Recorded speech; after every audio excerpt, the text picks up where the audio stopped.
After we announced my pregnancy, my sister-in-law's plan to humiliate me. Reddit stories. I always dreamed of that perfect moment, the kind you see in movies. The room glowing with warm light, the clinking of wine glasses, laughter echoing off the walls, and then dropping the big news. We're having a baby. I wanted it to be perfect. I needed it to be. My heart pounded as I placed my hand on my stomach, and my husband looked at me with that proud sparkle in his eyes. "We have something to share," he said, raising his glass.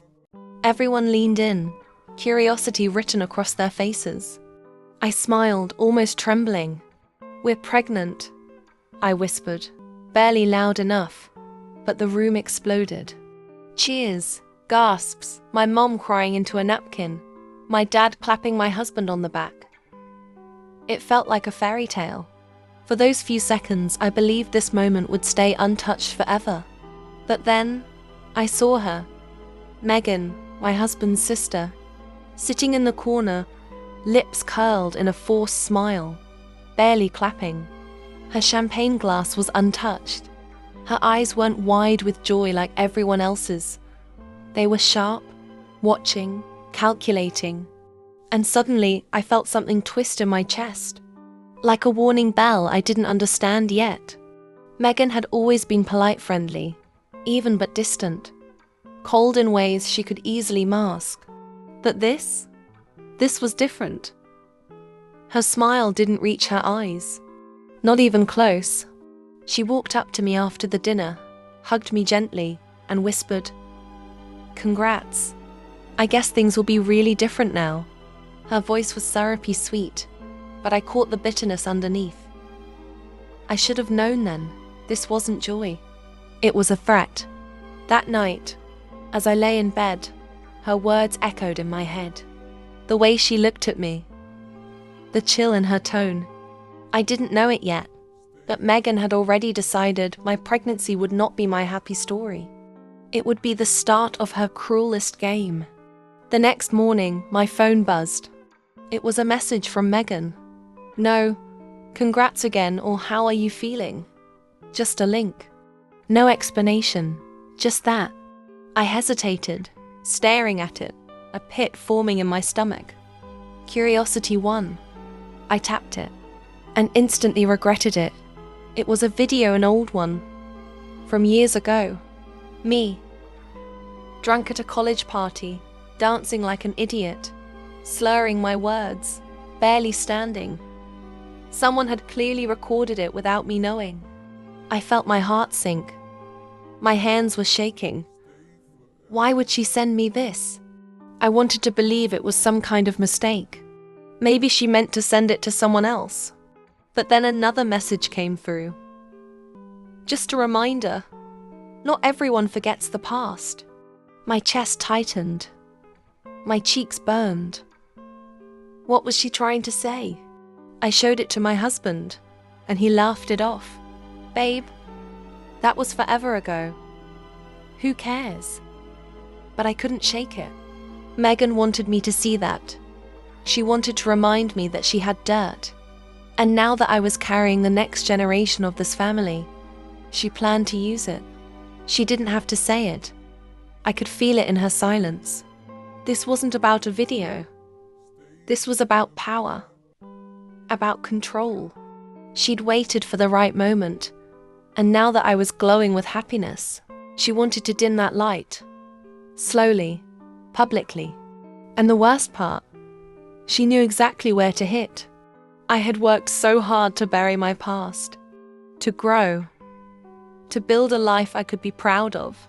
But one link, just one, and she reminded me how fragile it all was. That beneath it all, I was still vulnerable. I sat there, holding my phone like it was a weapon she'd placed in my hands. My baby wasn't even born yet, and already, someone wanted to make me feel unworthy of being a mother. And that someone was family. That betrayal, it cut deeper than I ever thought possible. For a few days, Megan stayed quiet. No messages, no strange looks. Just silence. But it wasn't comforting. It was the kind of silence you hear before a storm. I kept telling myself maybe I was overthinking, but deep down, I knew she wasn't done with me yet. Then came Sunday, a family brunch at Megan's place. She insisted on hosting, said she wanted to celebrate the new life on the way. My gut twisted. My husband was excited though. "See? She's coming around," he said. I nodded, forcing a smile. But I didn't believe it. When we arrived, everything looked perfect. Fresh flowers, homemade pastries, even a tiny banner that read "Future Auntie." She played her role like a pro-suite welcoming, even hugged me tighter than usual.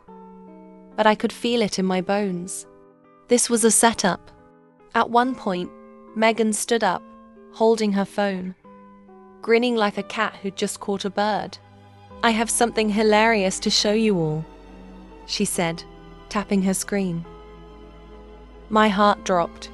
I knew that tone. I knew that smile. My body tensed before I even knew why. The TV flickered on. And there it was. The video. The one she sent me. Me at that party years ago, stumbling, laughing, looking nothing like the woman I am today. Everyone stared. A few laughed. Some looked shocked. And me? I couldn't breathe. My mother-in-law gasped. My husband stood up, furious, demanding she turn it off. But Megan just sipped her mimosa and said, "Relax. It's just a funny memory. We all have a wild past, right?" I wanted to disappear. I felt stripped, exposed, humiliated. She'd done it. With one clip, she reminded everyone who I used to be, and she knew how they'd react. That this family, this perfect image I'd worked to become part of, would see me differently now. I wasn't the glowing mom-to-be. I was the girl from that video. After we left Megan's house, I stayed silent the entire ride home.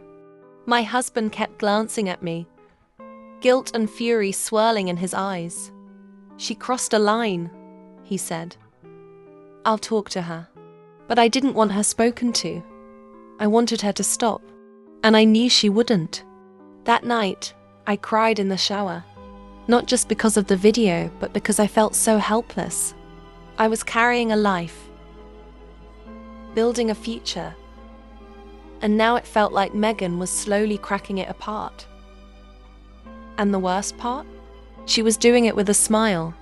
The next few days, she started posting cryptic things online. Passive-aggressive quotes.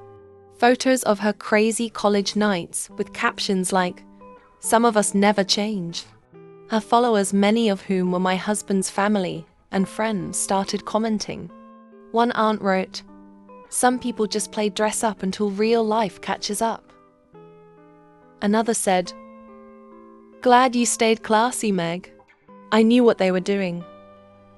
Megan had turned my past into gossip, and slowly, she was poisoning the people I wanted to love me most.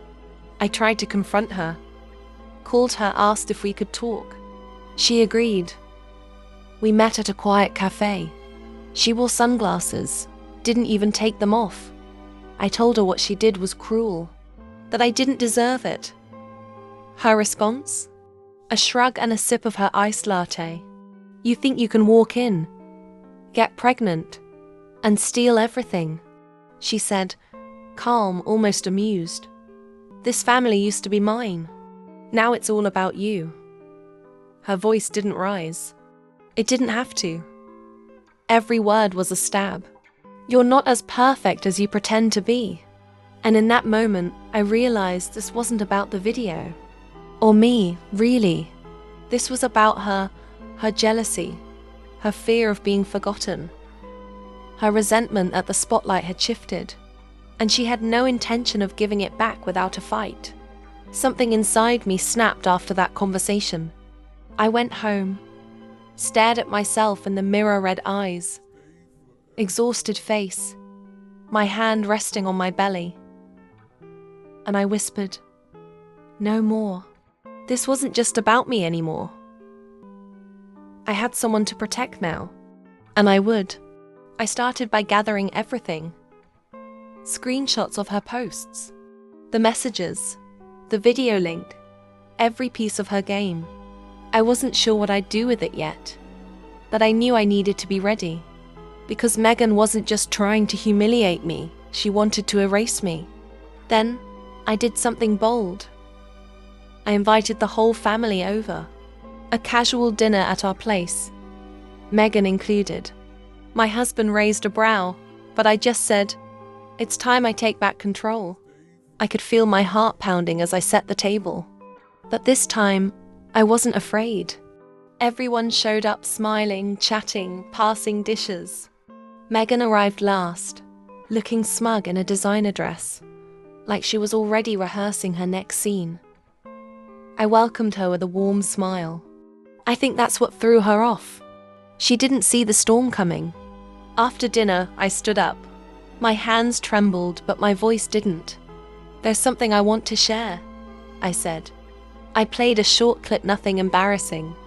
Just a calm video of me volunteering at a women's shelter. Then a slideshow of my work, my journey, my growth.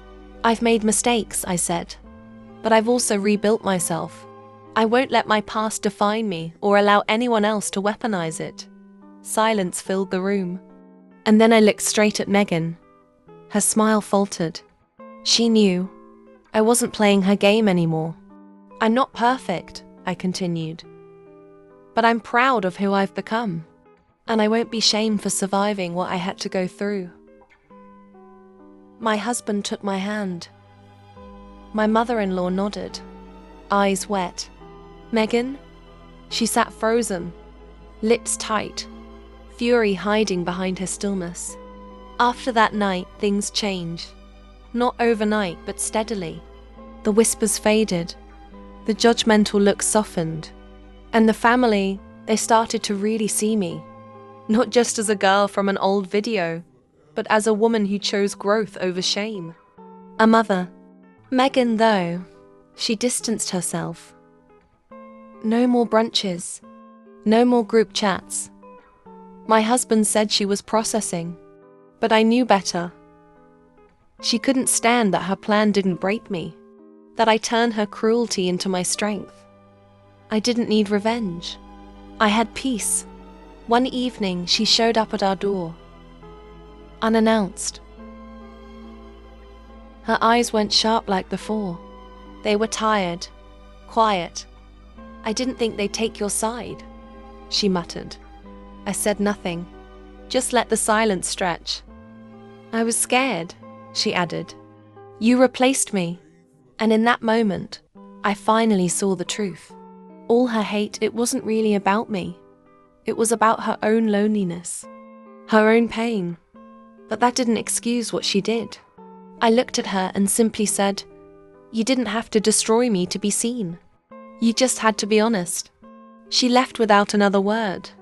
And I closed the door and exhaled. My baby kicked softly inside me, like they were telling me I did the right thing. I didn't scream. I didn't fight fire with fire. I simply stood tall, and that was enough. Now, every time I feel doubt creeping in, I remember that night. That speech. That quiet strength I didn't know I had until she tried to take everything from me. And I whispered to my unborn child, "No one decides your worth, but you."